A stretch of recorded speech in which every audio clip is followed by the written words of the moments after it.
Welcome back, everybody. As many of you guys know, I'm a law enforcement trainer instructor. I train and instruct military and law enforcement all over the country on various law enforcement disciplines to include constitutional law, case law, patrol tactics, use of force, advanced criminal investigations, etc.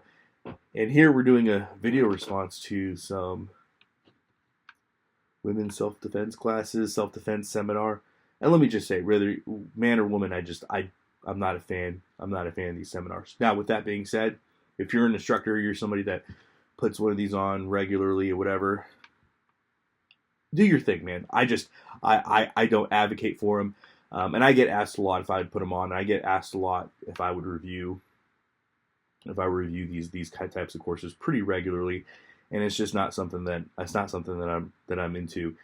With that being said, I understand why people do it, man. I get it, right? Because these seminars, you're really just selling yourself as an instructor, right? So, like, take me. Hey, I'm a military veteran. I'm a law enforcement trainer and instructor. I train the state police.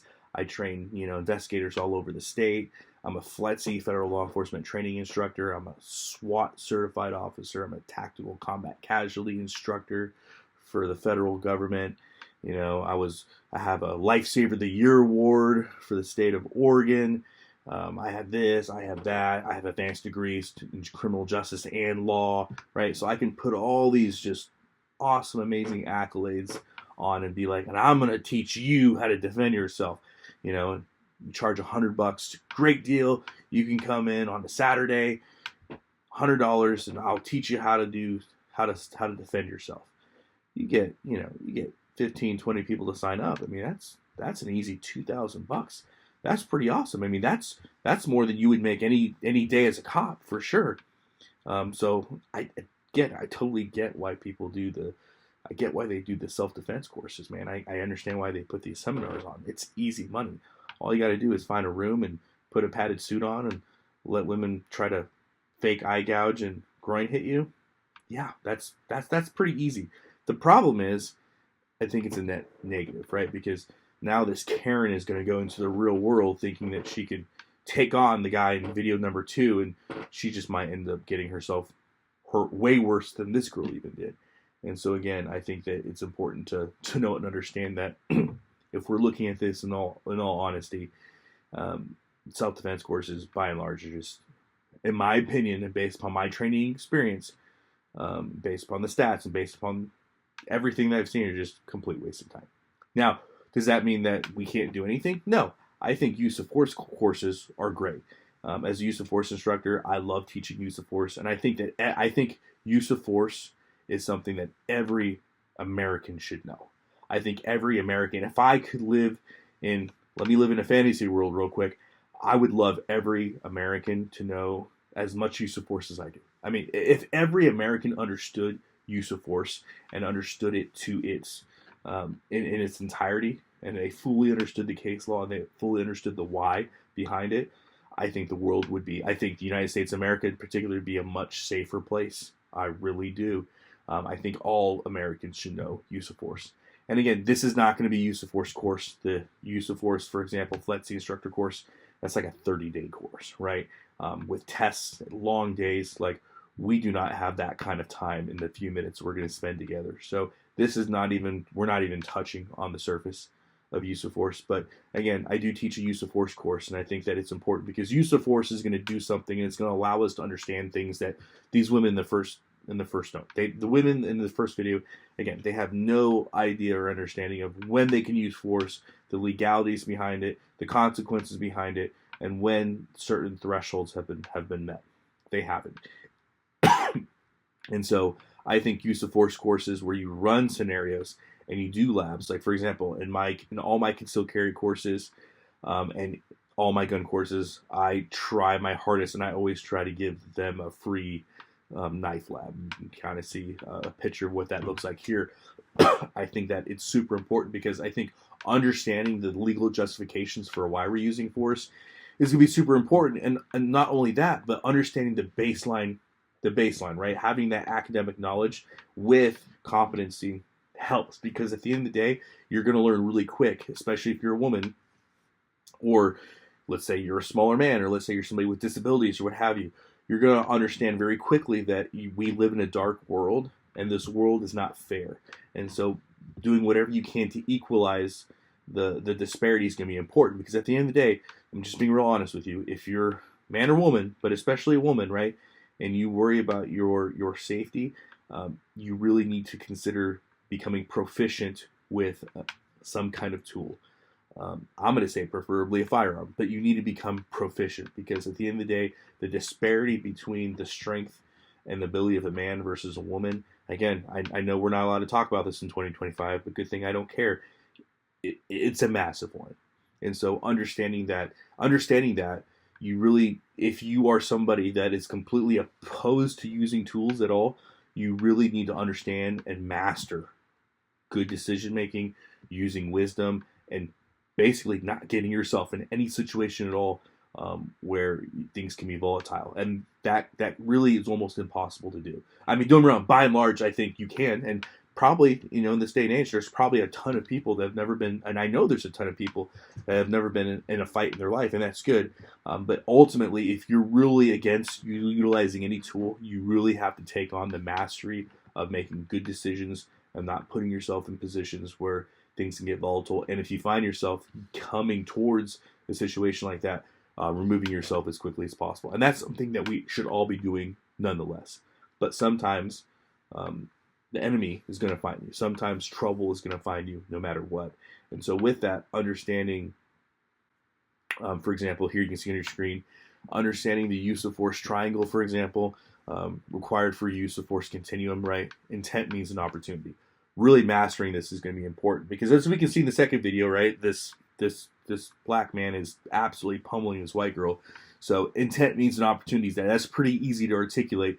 Intent means an opportunity when you have a grown man acting like a child and pummeling your face in. Yeah, that's pretty easy to understand. That's pretty easy to articulate that you're going to use force against that. Another thing to consider here are going to be gram factors. So again, these are slides directly from my use of force course, but factors to consider, right? Number of suspects versus officers. And remember, it doesn't have to be an officer, right? You could be a concealed carry permit holder. You could be just an everyday citizen. How many of the bad guys are there, and then how many of you are there? So if it's just you and there's 2 or 3 bad guys, well, guess what? That is definitely a force factor to consider. But let's say it's 1-on-1, like it was for these 2 girls. Actually, it was 2 victims, 1 suspect. But there was such a size, age, and condition of the suspect factors considered, right? He was way larger. He's a young man. He has the ability to use a lot of force, right? So there may be more of you, but you're still getting absolutely pummeled, right? You can still justify using a considerable amount of force, right? So these are all factors, right? So number of suspects versus you as a victim. Size, age, condition of the suspects, intoxication, impairment of suspect's criminal history. You may not know that, or you might. You might know that this person's a violent felon.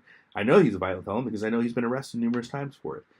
Psychiatric history. Again, all these can be factors to consider when involved in a critical incident like that, a situation like that. And again, just to kind of pull this all together, why does this matter? It matters because, remember, not everyone's threshold for legal use of force is going to be the same, right? So not everyone has the same legal threshold for force. My threshold may be way different than your threshold, which is way different than your girlfriend, wife, sister, brother's cousin, right? Everybody's going to have a different legal threshold of force, right? I know for a fact what a woman may be able to get away with versus what I could get away with is not the same. When I went to the police academy many years ago, we had a girl, and every time we went to Scenario Village, she killed everybody. She was a great shot. Her dad was a retired deputy. A lot of law enforcement in her family. Tough farm girl. Tiny though. She had to have been like 90 pounds soaking wet. Tough girl, but here's the thing. She was not going, again, she's one of the toughest girls I've met. She was not going to be able to fight a man. She just wasn't. She had the heart, but she did not have the physical capacity. So again, Scenario Village, things started shaking off. She started shooting people.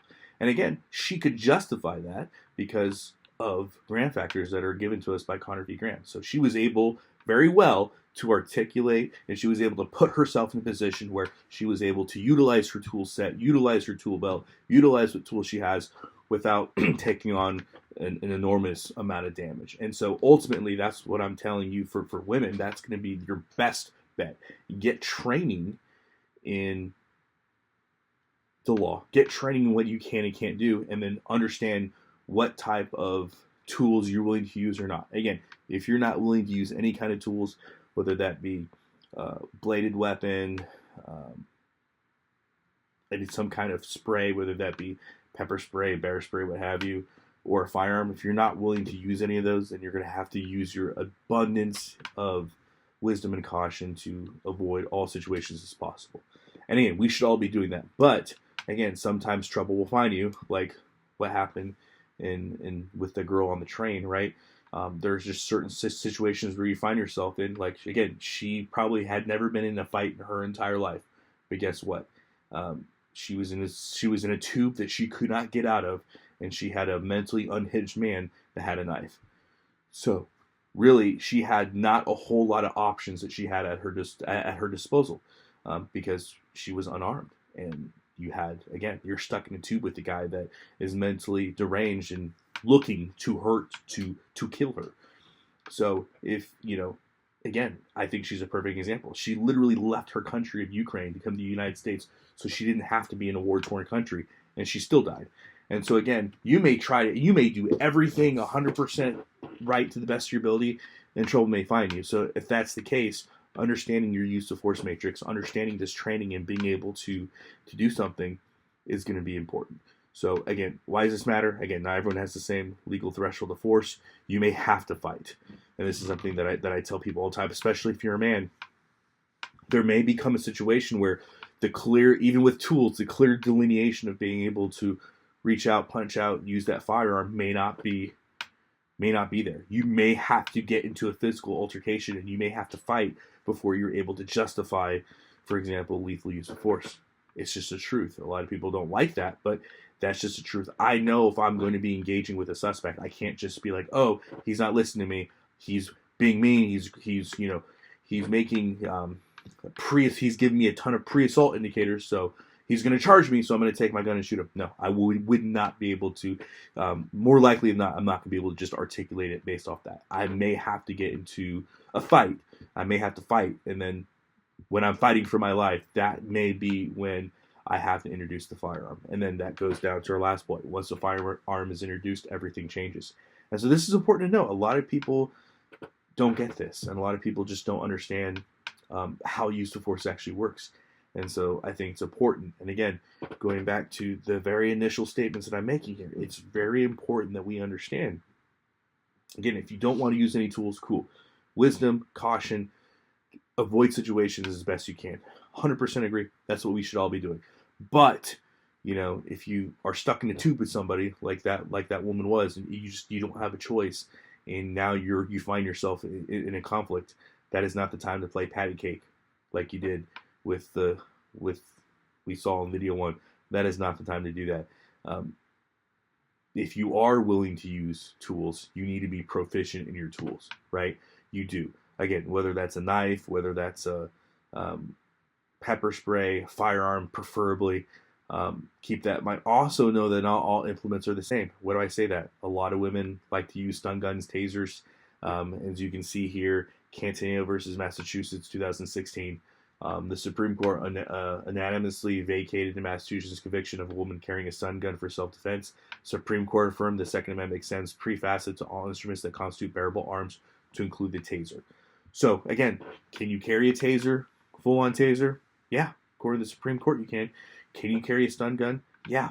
Now, I will tell you, especially in the situation number 2, that may not have been, that may have put you in more added danger.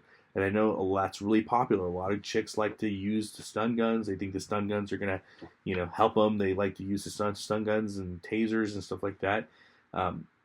It's a proficiency thing. And so with all of them. But in my opinion, I've never been a big fan. And I'm a taser instructor.